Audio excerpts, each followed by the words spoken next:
Rollin, 3 minutes. Merci, Présidente. Le service volontaire fête ses 20 ans.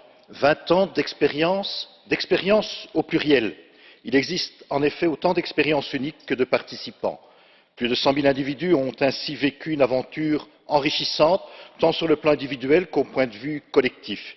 Car au fond, c'est cela le volontariat, une expérience valorisante, mais surtout une expérience à valoriser. L'Union européenne l'a bien compris en insistant au travers de toutes ses initiatives sur l'apprentissage informel et non formel, cette école de la vie qui n'a rien à envier aux filières académiques. C'est pourquoi je suis convaincu qu'il faut encourager chacun à prendre part à ce type d'engagement, à ce type de programme, sans distinction d'âge, de genre ou de milieu d'origine. Il faut les ouvrir un maximum et valoriser le travail effectué en reconnaissant les compétences. C'est excessivement important. Reconnaître les compétences qui en découlent et aussi officialiser la reconnaissance du statut de volontaire européen. Le volontariat, c'est l'esprit européen, dans ce qu'il y a de plus concret. C'est l'expression de la solidarité, c'est la citoyenneté qui fait œuvre utile, c'est l'ouverture au monde et aux autres. Ces activités bénévoles contribuent à la compréhension mutuelle et interculturelle, une compréhension de l'autre qui trop souvent fait défaut dans nos sociétés.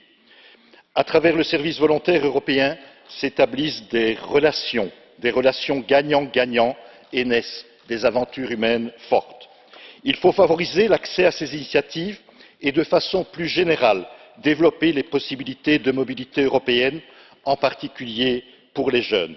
Cette nouvelle génération ne demande que cela, comme le démontrent différents programmes dont Erasmus.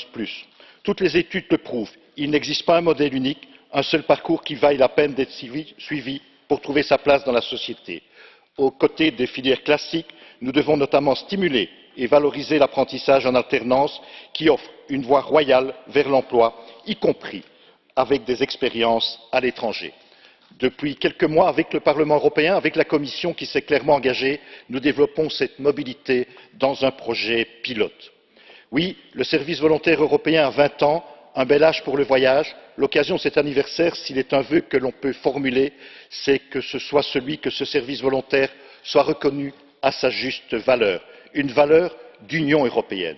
Service volontaire européen, Erasmus+, alternance européen sont autant de traits d'union qui feront le ciment de la cohésion européenne de demain. C'est une réponse à ceux qui plaident pour des identités de fermeture, des identités de repli.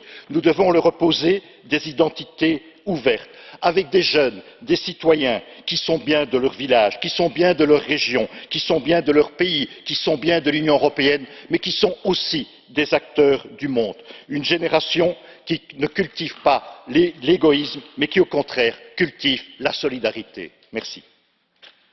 Je vous remercie. Monsieur Fernandez, vous avez la parole pour 2 minutes. Merci, Madame la Présidente. Je voudrais remercier Silvia Costa pour cette initiative, pour ce rapport qui va être adopté, pour ce débat. Et je voudrais